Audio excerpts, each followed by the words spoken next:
The couple were married on December 17th, 1994 at the Notre Dame Basilica in Montreal. Their wedding was broadcast live in Canada, because that's what we do here. Something that I find interesting is when they got married, I was 9 and my dad was the same age as Renee. I think Celine's crystal headpiece was as tall as I was. Speaking of her bejeweled headpiece, did you know that it weighed 7 pounds and was so heavy that it cut her head, leaving her with a goose egg on the middle of her forehead and a prescription for 3 weeks of antibiotics? Well, Celine's career continued to soar throughout the 90s, especially after 1997's smash hit My Heart Will Go On. The decade ended on a low note for the couple when Renee was diagnosed with throat cancer. Celine put her career on hold to care for her husband. The following year, after Renee was announced cancer-free, the couple celebrated by renewing their vows in Las Vegas on their 5th anniversary in an Arabian Nights-themed ceremony. Celine said of the extravagant affair, "It's almost like a show, and we're show business people. It's almost like a show." She said it. The same year, it was revealed that while the couple had spent the last 12 years collaborating on music, they had another collab brewing. A fetal collab. Renee Charles was born on January 25th, 2001, with help from the miracle of science. A collab indeed. Celine was 31. Renee was 58. Celine said that Renee Charles was a miracle and that she wasn't really a singer. Her life was to be a mom, and that he was her top priority. And honestly, I don't doubt that Celine Dion's a good mom.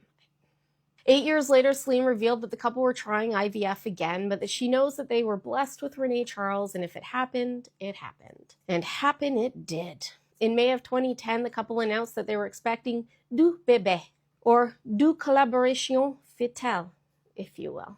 Fraternal twins Nelson and Eddie joined the family on October 23rd of that year. In December of 2013, Renee's cancer returned and Celine put her career on hold again, pausing her Las Vegas residency to care for Renee. Unfortunately, this time the cancer took its toll and the family said goodbye to Renee on January 14th, 2016, just 2 days before his 74th birthday. Celine was only 46 years old. She hadn't even reached the age that Renee was when they were married.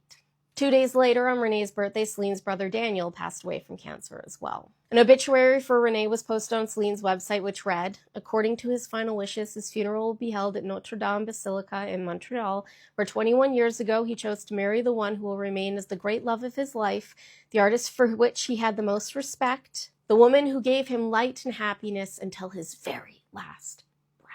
People will say it was an epic love story.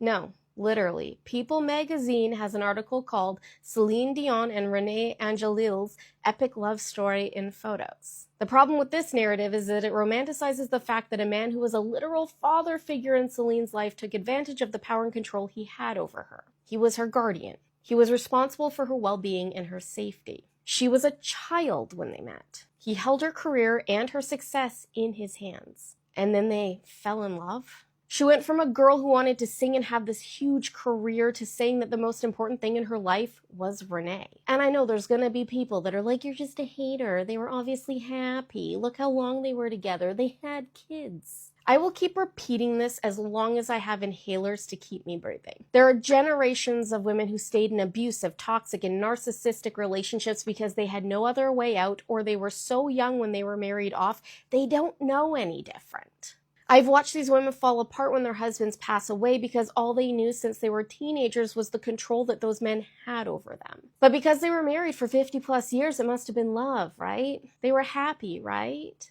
That's why they stayed, right? So I'll ask you this.